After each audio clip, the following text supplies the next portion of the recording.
Everybody, today firefighters will return to a St. Charles motorcycle dealership where crews fought a massive fire last night. I'm Corey Stark. And I'm Samantha Jones in for Marissa Hollowed. Thick black smoke poured from the big St. Charles motor dealership.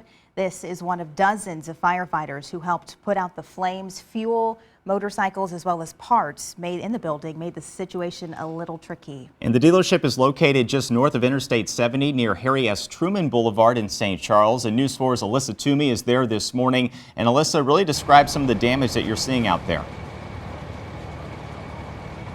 Yeah, well, Corey and Samantha, first I want to note that right now there are fire crews on scene at the moment. They are monitoring hotspots. They tell me they went home, slept for 2 hours, and then came back here to work. And then where I'm standing right now, this is in front of the building. And the reason why it's difficult to see the damage is because all of that damage is in the back of the building. We are actually not allowed back there at the moment because it is still such a mess. But to give you some perspective on how large this structure is, fire crews described it as 1 football field by 2.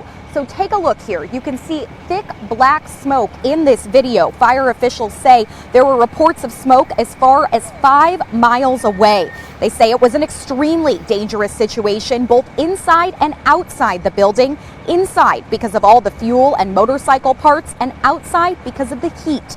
The St. Charles County Ambulance District brought in their RV for medical evaluations, but officials say it's just tough to fight a fire in this extreme heat and humidity.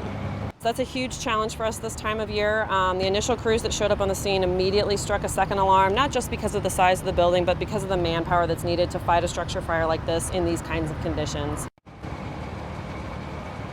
So in terms of injuries, one firefighter did have to be treated for heat exhaustion, but that firefighter didn't have to go to the hospital.